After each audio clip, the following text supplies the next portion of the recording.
സമ്പത്ത്, കേരളത്തിൽ UDFന്റെ തിളക്കമാർന്ന വിജയം എന്ന് പറയുമ്പോൾ ഇതൊരു UDFന്റെ തരംഗമടിക്കുകയായിരുന്നു കേരളത്തിൽ എങ്ങും. കനൽ ഒരു തരി മാത്രം അവശേഷിച്ചു വീണ്ടും LDFന്റെ. അത് ആലപ്പുഴ ഇത്തവണ ഇല്ല, പകരം ആലത്തൂരിൽ. പക്ഷെ ഇവിടെ വലിയ ചർച്ചാ വിഷയവും പ്രശ്നവുമായിരിക്കുന്നത് BJP അക്കൗണ്ട് തുറന്നു എന്നതിലാണല്ലോ. നിങ്ങൾ അതിൽ കാണുന്ന പ്രശ്നം എന്താണ്? ഇതിലെങ്ങനെയാണ് നിങ്ങൾ UDFനെ മാത്രം ഉത്തരവാദികളാക്കുന്നത്? സുനിൽ ഇന്ന് അതും സംസാരിച്ചിരുന്നു. സുനിൽ പക്ഷേ സംസാരിച്ചപ്പോൾ LDFും പരിശോധിക്കണമെന്ന് പറഞ്ഞിരുന്നു. പക്ഷേ മുരളീധരന്റെ ഈ മാനസിക പ്രയാസം കൂടി അവിടെ ഉണ്ടായിരിക്കുന്നു, അദ്ദേഹത്തിന് ബുദ്ധിമുട്ടുണ്ടാക്കിയിരിക്കുന്നു. അദ്ദേഹം പൊതുരംഗത്ത് നിന്ന് തന്നെ തൽക്കാലം മാറി നിൽക്കുകയാണ്. BJP ഒരു സീറ്റ് നേടിയാൽ അത് കേരള രാഷ്ട്രീയത്തിൽ ഇത്രമാത്രം പ്രതിഫലിക്കുന്നത് എന്തുകൊണ്ടാണ്?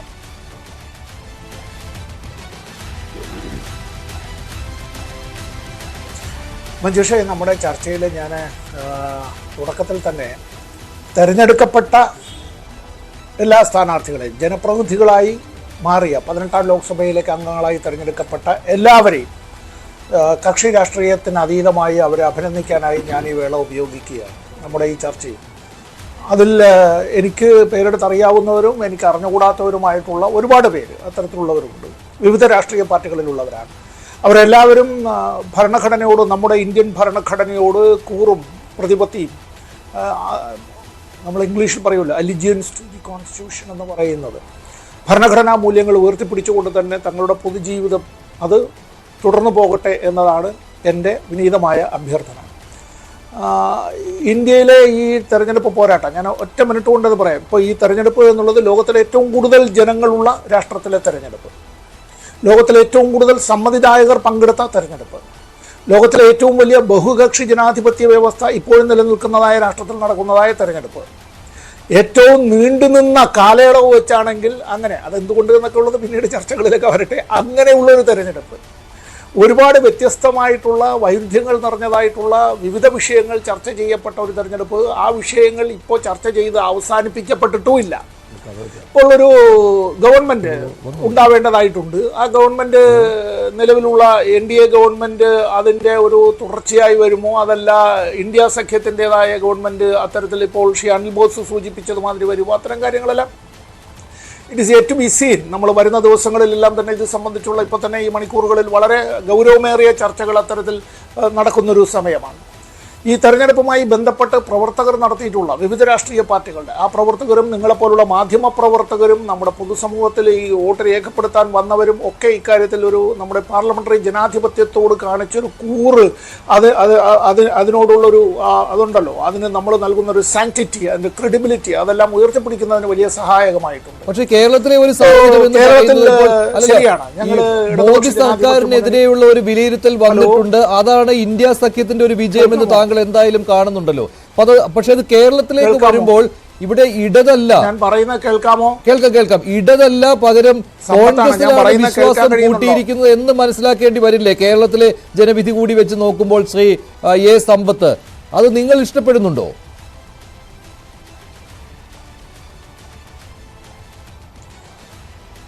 കേരളത്തിൽ കഴിഞ്ഞ ലോക്സഭാ തെരഞ്ഞെടുപ്പിൻ്റെ തനിയാവർത്തനം, 2019 തനിയാവർത്തനമാണ് ഇപ്പോൾ ഇവിടെ ഉണ്ടായിട്ടുള്ളത്.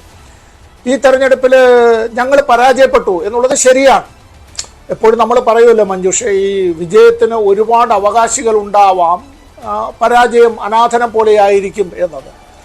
അപ്പോൾ ഞങ്ങൾ തെരഞ്ഞെടുപ്പിൽ പരാജയപ്പെട്ടു എന്നുള്ളത് കൊണ്ട് ഞങ്ങൾ മുന്നോട്ട് വെച്ച ആശയങ്ങൾ അല്ലെങ്കിൽ രാഷ്ട്രീയ മുദ്രാവാക്യങ്ങൾ ഏറ്റെടുത്തതായിട്ടുള്ള ജനകീയ പ്രശ്നങ്ങൾ അതിൻ്റെ ഒന്നും പ്രസക്തിയൊന്നും കുറയുന്നില്ല. അപ്പോൾ തെരഞ്ഞെടുപ്പിൽ ഞങ്ങൾ ഞങ്ങൾ പ്രതീക്ഷിച്ച വിജയം നേടാനായി കഴിഞ്ഞില്ല എന്നുള്ളതും, അപ്പോൾ UDFന് അപ്പോൾ വേണമെങ്കിൽ അനിൽ ബോസിനൊക്കെ പറയാം ഞങ്ങൾ പ്രതീക്ഷിച്ച വിജയമാണ് അത്തരം കാര്യങ്ങൾ കേരളത്തിൽ എന്നുള്ളത് കൊണ്ട് അത്തരം കാര്യങ്ങൾ, അത് ബൂത്ത് തലത്തിൽ അത്തരത്തിൽ ലഭിച്ചിട്ടുള്ള വോട്ടുകൾ, വിവിധ സ്ഥാനാർത്ഥികൾക്ക് ലഭിച്ചതായ വോട്ടുകൾ, അതുമായി ബന്ധപ്പെട്ടുള്ള വിശകലനങ്ങളെല്ലാം വരട്ടെ. ഞാൻ എന്താ ഇപ്പോൾ ഇത് പറഞ്ഞതെന്നറിയോ? ശ്രീ K. മുരളീധരൻ്റെ വാർത്താ സമ്മേളനം താങ്കൾ ഇപ്പോൾ ഇതിനിടയിൽ കാണിച്ചു. അദ്ദേഹം അക്കാര്യത്തിൽ അദ്ദേഹം വൈകാരികമായി പറഞ്ഞ ചില കാര്യങ്ങളിൽ അദ്ദേഹം 3ാം സ്ഥാനത്തേക്ക് എത്തപ്പെട്ടു എന്നുള്ളത് മാത്രമല്ല, കോൺഗ്രസിനകത്തുള്ള ചില ആഭ്യന്തരമായിട്ടുള്ള ചില പ്രശ്നങ്ങളും മതസംഘർഷങ്ങളെയും സംബന്ധിച്ച് മുൻകാലങ്ങളിൽ നമ്മൾ കേട്ടിട്ടുള്ളതിൻ്റേതായ കുറച്ചുകൂടി തുറന്ന രൂപത്തിൽ അത്തരത്തിൽ ഇനി മറ്റു ദിവസങ്ങളിൽ എന്ത് എന്നുള്ളത് ഞാനിപ്പോൾ അതിലേക്കൊന്നും കിടക്കുന്നില്ല. ഈ തെരഞ്ഞെടുപ്പിൽ ഇവിടെ ഈ ചർച്ചയിൽ എൻ്റെ രാഷ്ട്രീയമായി പലപ്പോഴും കേരളത്തിലെ വിഷയങ്ങൾ പറയുമ്പോൾ എതിർചേരിയിലാണ് അനിൽ ബോസ് നിന്നിട്ടുള്ളത് എങ്കിൽ പോലും ദേശീയ രാഷ്ട്രീയവുമായി ബന്ധപ്പെട്ട ചില കാര്യങ്ങളിൽ അദ്ദേഹം വളരെ ഗൗരവമേറിയതും വളരെ ആത്മവിശ്വാസത്തോടു കൂടി ചില കാര്യങ്ങൾ പറയാനായി തയ്യാറായി. നമ്മുടെ മുമ്പ് ചില ചർച്ചകളിലൊക്കെ പങ്കെടുത്തിട്ടുള്ളപ്പോൾ ഞാൻ നന്നായി ഓർക്കുക. ഇപ്പോൾ BJP-യുടെ ചില ചങ്ങാതിമാരെല്ലാം വല്ലാതെ ഇങ്ങനെ ഈ പറഞ്ഞിട്ടുള്ള ഈ വ്യക്തിയെ, ഞാൻ അനിൽ ബോസിനെ തന്നെയാണ്, അദ്ദേഹത്തെ ഈ ഭത്സിക്കുന്നത് പോലെ, വല്ലാതെ പരിഹസിക്കുന്നത് പോലെ. തെരഞ്ഞെടുപ്പുകളുമായി ബന്ധപ്പെട്ട് ഇത്തരത്തിൽ നമ്മൾ ചർച്ചകളിൽ പങ്കെടുക്കുമ്പോൾ ഒരു അഹങ്കാരത്തിൻ്റെതായ ധ്വനിയിൽ BJP-യുടെ വക്താക്കൾ പലരും പറഞ്ഞിട്ടുണ്ട്. അതിൻ്റെ ഉത്തുംഗ ശൃംഗത്തിൽ നിന്നിട്ടാണ് ഈ 400-നപ്പുറം എന്നുള്ള നിലയിലേക്ക് പറഞ്ഞത്. ഇവിടെ ജനകീയ പ്രശ്നങ്ങൾ ചർച്ച ചെയ്യപ്പെട്ടല്ലോ. കർഷകരുടെയും തൊഴിലാളികളുടെയും ദളിതരും ആദിവാസികളും പിന്നോക്കക്കാരുമായിട്ടുള്ളവരുടെയും വിഷയങ്ങൾ ചർച്ച ചെയ്യപ്പെട്ടല്ലോ. ഇന്ത്യയിൽ ഒരു സെൻസസ് പോലും നടത്തിയിട്ടില്ലാത്തത് കൊണ്ട് സംഭവിക്കുന്നതായ ദുരന്തങ്ങൾ, 2021 സെൻസസ് നടത്തിയിട്ടില്ല, 2024 തെരഞ്ഞെടുപ്പാണ് നടന്നത് എന്നുള്ള കാര്യം മറന്നു പോകരുത്. അത് ഭരണഘടനാപരമായി ഇന്ത്യ ഗവൺമെൻറ്റിൻ്റെ ചുമതലയാണ്. അതുമായി ബന്ധപ്പെട്ടുള്ള നിരവധി വിഷയങ്ങളുണ്ട്, ചർച്ച ചെയ്യപ്പെട്ടല്ലോ. നമ്മൾ ഈ ഇന്ത്യയിലെ ശതകോടീശ്വരന്മാരുടെ കയ്യിലേക്ക് സമ്പത്ത് ഇങ്ങനെ കുന്നുകൂടുന്നതും, അത് ഈ ഇന്ത്യയിലെ സാധാരണ മനുഷ്യരുടേതായിട്ടുള്ള എല്ലാ വിഭവങ്ങളും ഇങ്ങനെ തട്ടിത്തെറിപ്പിക്കപ്പെടുന്നതും, അവരുടെ കൂലിയും വരുമാനവും ഇല്ലാതാകുന്നതും, ജീവിതം തന്നെ ഈ വഴിമുട്ടി നിൽക്കുന്നൊരവസ്ഥയെക്കുറിച്ച് ചർച്ച ചെയ്യപ്പെട്ടല്ലോ. ഒഴിഞ്ഞുകിടക്കുന്നതായ 20 ലക്ഷം വേക്കൻസികൾ നികത്താത്തതും അതുകൊണ്ട് സാമൂഹ്യനീതി അപ്രത്യക്ഷമാകുന്നതുമായി ബന്ധപ്പെട്ട കാര്യങ്ങൾ, ഇന്ത്യൻ ഫെഡറലിസത്തിനേൽക്കുന്നതായ ക്ഷതം, ഇത്തരം കാര്യങ്ങൾ ചർച്ച ചെയ്യപ്പെട്ടല്ലോ. ഈ തെരഞ്ഞെടുപ്പ് കമ്മീഷൻ ഉൾപ്പെടെ ഇന്ത്യൻ ജുഡീഷ്യറിയെ അടക്കം വരുതിയിൽ നിർത്താനായി ഇന്ത്യ ഗവൺമെൻറ് നടത്തുന്ന ശ്രമങ്ങളെ സംബന്ധിച്ച് ചർച്ച ചെയ്യപ്പെട്ടല്ലോ. മുമ്പ് പണ്ഡിറ്റ് നെഹ്റു പറഞ്ഞിട്ടുള്ളത് പോലെ തന്നെ ഭൂരിപക്ഷ വർഗീയതയും ദേശീയതയും തമ്മിൽ പലപ്പോഴും വേർതിരിച്ചറിയാൻ വല്ലാതെ ബുദ്ധിമുട്ടാണ് എന്നുള്ളതുപോലെ, ഞങ്ങൾ ഈ തിരുവനന്തപുരത്തുകാരുടെ ഭാഷയിൽ പറയും, മഞ്ഞച്ചേരയും ചേനത്തണ്ടനെയും തിരിച്ചറിയാൻ വളരെ ബുദ്ധിമുട്ടാണ്. മഞ്ഞച്ചേരയെ കാണുന്നത് അതിങ്ങനെ ഭാഗ്യമായി ചില വീട്ടമ്മമാർ പറയും. മഞ്ഞച്ചേരയാണ്, അതവിടെ കിടന്നോട്ടെ എന്ന് വിചാരിച്ചാൽ, ചേനത്തണ്ടനെ കണ്ടിട്ട് മഞ്ഞച്ചേരയാണെന്ന് വിചാരിച്ചാൽ ഉണ്ടാകുന്ന ദുരന്തം എന്നത് പറഞ്ഞറിയിക്കാൻ പറ്റില്ല. അപ്പോൾ ഇവിടെ ഈ ഇന്ത്യ ഭരിക്കുന്നതായ രാഷ്ട്രീയ കക്ഷിയും അതിൻ്റെ നേതാക്കന്മാരും ജനങ്ങളെ വല്ലാതെ ഭിന്നിപ്പിക്കുന്നതിന് വേണ്ടി ഈ വർഗീയത കുത്തിവെക്കുന്നതിന് അതിങ്ങനെ അതിൻ്റെ വിഷം ഇങ്ങനെ വ്യാപിപ്പിക്കുന്നത്, ഇതെല്ലാം നമ്മൾ ഇതെല്ലാം ഇന്ത്യൻ രാഷ്ട്രീയം ചർച്ച ചെയ്തു.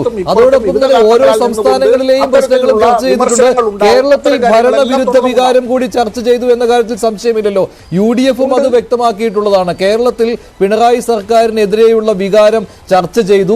അതുകൊണ്ടാണ് ഇത്രയും തിളക്കമാർന്ന വിജയം ഇവിടെ കിട്ടിയത്. അതുമാത്രമല്ല, കേന്ദ്രത്തിൽ ഒരു ഓൾട്ടർനേറ്റീവ് ഉണ്ടാകണമെങ്കിൽ അവിടെ കോൺഗ്രസ് വേണം. അതുകൊണ്ട് ഇടതില്ലെങ്കിൽ ഇന്ത്യയില്ല എന്നതല്ല ജനങ്ങൾ സ്വീകരിച്ചത്. കേരളത്തിൽ പകരം കോൺഗ്രസിനെയാണ് സ്വീകരിച്ചത്. അതിൽ പിണറായി വിരുദ്ധത കൂടി അലിഞ്ഞു ചേർന്നിട്ടുണ്ട് എന്നാണ് കോൺഗ്രസ് നേതാക്കൾ ഇപ്പോൾ പറഞ്ഞത്. നിങ്ങൾ ഇന്ത്യ സഖ്യത്തിന്റെ ഭാഗമാണെങ്കിൽ പോലും കേരളത്തിൽ നിലപാട് വ്യത്യസ്തമാണ്. അതുകൊണ്ടാണ് ആ ചോദ്യം നിങ്ങൾക്കെതിരെ ഉയരുന്നത്. അത് മാത്രമല്ല, ഇപ്പോൾ BJP ജയിക്കുവാനുള്ള കാരണത്തിന്റെ ഒരാൾ എന്ന രീതിയിലും കാണുന്നത് LDF-നെയാണ്. അവർക്കും അതിൽ നിന്ന് ഒളിച്ചോടാൻ കഴിയുകയില്ല. UDF-നും അവരും കുറ്റാരോപിത നിഴലിലാണ്. പക്ഷേ അവർ പറയുന്ന മറ്റൊരു കാര്യമുണ്ട്, തിരുവനന്തപുരത്ത് ഞങ്ങൾ BJP ജയിക്കുവാൻ ഒരു തരത്തിലും അനുവദിച്ചില്ല എന്ന്. അവിടെ നിങ്ങൾക്ക് നേരെയും അവർ ശരമെയ്യുന്നുണ്ട്. കഴിഞ്ഞ തവണ ജയിപ്പിക്കാൻ ശ്രമിച്ചു എന്നതുപോലെ തന്നെ വോട്ട് കുറയുന്നു എന്നത് ചൂണ്ടിക്കാട്ടി.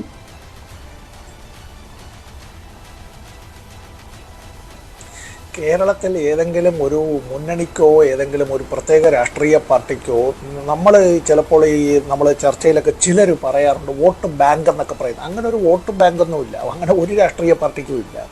എന്നാൽ എല്ലാ പാർട്ടികൾക്കും അവരുടേതായിട്ടുള്ള അങ്ങനെ കമ്മിറ്റഡ് കേഡർമാരുടെ വോട്ടുകളുണ്ട്. ഞാൻ തുറന്നു പറയാമല്ലോ, എൻ്റെ പാർട്ടി അതിൻ്റെ സ്ഥാനാർത്ഥി അല്ലെങ്കിൽ എൻ്റെ പാർട്ടി പിന്തുണ നൽകുന്നതായ സ്ഥാനാർത്ഥി, ഒരു മുന്നണി അത്തരത്തിലൊരു ധാരണ ഉണ്ടായാൽ ആ സ്ഥാനാർത്ഥിക്ക് ഞാൻ വോട്ട് രേഖപ്പെടുത്തുമെന്നുള്ളത് പരസ്യമായ കാര്യമല്ല, രഹസ്യമൊന്നും അല്ലല്ലോ. അത്തരത്തിലുള്ളവരുണ്ട്, അത്തരത്തിലുള്ള റാങ്ക് ആൻഡ് ഫയൽ ഉണ്ട്, എല്ലാ പാർട്ടികൾക്കുമുണ്ട്. അല്ലാതെ പലപ്പോഴും വോട്ടുകൾ രേഖപ്പെടുത്തപ്പെടുമ്പോൾ അന്നുള്ള രാഷ്ട്രീയ സാഹചര്യങ്ങൾ, ഏതിലേക്കാണ് തെരഞ്ഞെടുപ്പ്? തദ്ദേശ സ്വയംഭരണ സ്ഥാപനങ്ങളിലേക്കുള്ള തെരഞ്ഞെടുപ്പിൽ വോട്ട് ചെയ്യുന്ന അതേ പാറ്റേണിൽ നിയമസഭാ തെരഞ്ഞെടുപ്പിൽ വോട്ട് രേഖപ്പെടുത്താറില്ല. നിയമസഭാ തെരഞ്ഞെടുപ്പിൽ വോട്ട് രേഖപ്പെടുത്തുന്ന അതേ പാറ്റേണിൽ ലോക്സഭാ തെരഞ്ഞെടുപ്പിൽ വോട്ട് രേഖപ്പെടുത്താറില്ല. ആൻറ്റി ഇൻകംബൻസി ഫാക്ടറാണ് പറയുന്നത് എങ്കിൽ ഞാൻ മഞ്ജുഷിനോട് ഒറ്റ നിമിഷം കൊണ്ട് ഞാനിതിന് മറുപടി പറയാം. ഹിമാചൽ പ്രദേശ് ആരാ ഭരിക്കുന്നത്?